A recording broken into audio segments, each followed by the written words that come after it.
আমরা বলি যে অ্যামোনিয়ার ক্ষেত্রে আপেক্ষিক আণবিক ভর কত, সেটা 17। কিভাবে আমরা বের করলাম? নাইট্রোজেনের 14 এবং হাইড্রোজেনের কত? হাইড্রোজেন একটা পরমাণুর আপেক্ষিক পারমাণবিক ভর 1, 3টা পরমাণু আছে, সুতরাং টোটাল কত? টোটাল সেখানে 17। আবার অক্সিজেনের ক্ষেত্রে আমরা কি বলি? 16 × 2 = 32। নাইট্রোজেনের ক্ষেত্রে আমরা কি বলি? 14 × 2 = 28।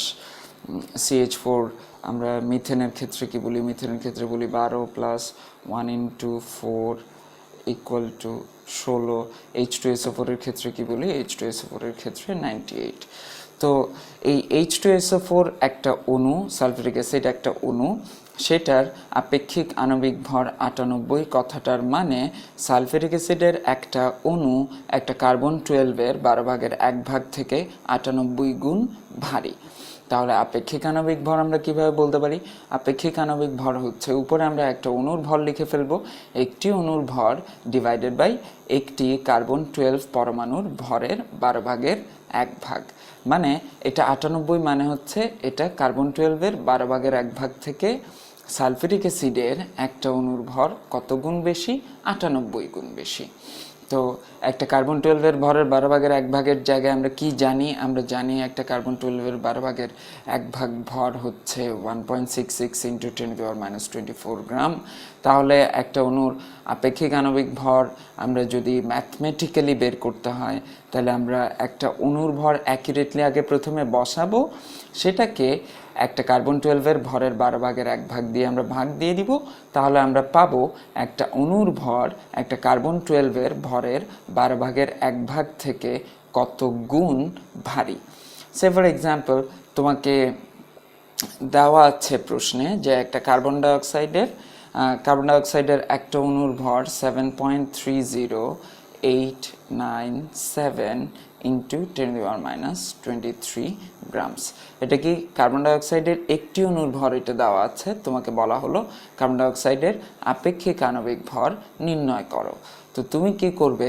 কার্বন ডাইঅক্সাইডের একটা অণুর ভরকে উপরে বসাবে, ডিভাইডেড বাই একটি কার্বন 12 পরমাণুর ভরের 12/1। দ্যাট ইজ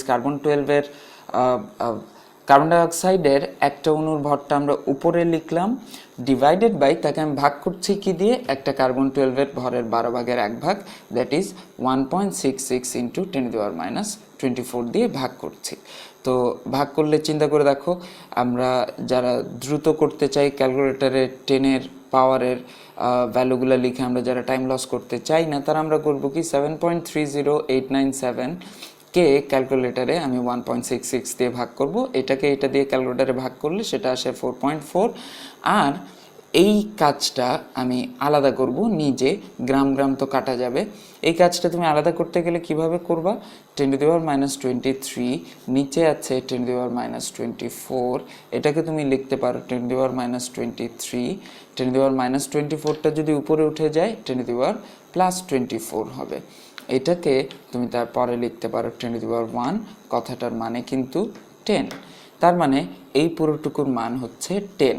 তাহলে আমি এইটুকু ক্যালকুলেটারে লিখলাম, এই অংশটুকু ক্যালকুলেটারে লিখে আমি টাইম লস করব না, এইটুকু ক্যালকুলেটারে দ্রুত করে আমি পেয়ে গেলাম 4.4। এইটুকু আমি মুখে মুখে ক্যালকুলেট করে আমি পেয়ে গেলাম 10। 4.4কে 10 দিয়ে গুণ দিলে 44। তাহলে কার্বন ডাইঅক্সাইডের একটা অণুর আপেক্ষিক আণবিক ভর কিন্তু 44। কার্বন ডাইঅক্সাইডের একটা অণুর আপেক্ষিক আণবিক ভর 44 আমরা কিন্তু এমনি জানি, কিন্তু তুমি যদি ম্যাথমেটিক্যালি ক্যালকুলেট করে বের করতে হয়, এইভাবে বের করবে। এখন শুধু কি কার্বন ডাইঅক্সাইড অণুর আপেক্ষিক আণবিক ভর এভাবে বের করা যায়? না, যে কোনো অণুর আপেক্ষিক আণবিক ভর এভাবে বের করা যায়। এগুলো নিয়ে তোমাকে ম্যাথমেটিক্যাল প্রবলেমও দিতে পারে। তো এই ম্যাথমেটিক্যাল প্রবলেমগুলো আমরা ম্যাথের সেকশনে, এই কোর্সে শেষের দিকে ম্যাথের যে সেকশনটা থাকবে সেখানে গিয়ে আমরা আলোচনা করব। এবং এখানে আরেকটা মজার ব্যাপার খেয়াল করতে হবে, সেটা হচ্ছে যে এখানে ভরকে তুমি ভর দিয়ে ভাগ দিচ্ছ, সুতরাং আপেক্ষিক আণবিক ভরেরও কোনো একক নেই। আপেক্ষিক পারমাণবিক ভরের যেমন কোনো একক ছিল না, আপেক্ষিক আণবিক ভরেরও কোনো একক নেই। এখন তুমি আপেক্ষিক আণবিক ভরের সংজ্ঞায়ন তাহলে কিভাবে করবে? আপেক্ষিক আণবিক ভরের সংজ্ঞায়ন করবে যে কোনো পদার্থের একটি অণুর ভর একটি কার্বন 12-এর 12 ভাগের 1 ভাগের থেকে যত গুণ ভারী সেটাই হচ্ছে ওই অণুর আপেক্ষিক আণবিক ভর। অন্যভাবে তুমি বলতে পারো সেটা কি, একটি অণুর ভর একটি কার্বন 12-এর ভরের 12 ভাগের 1 ভাগের যে অনুপাত, সেই অনুপাতটাকে আমরা আপেক্ষিক আণবিক ভর বলতে পারি।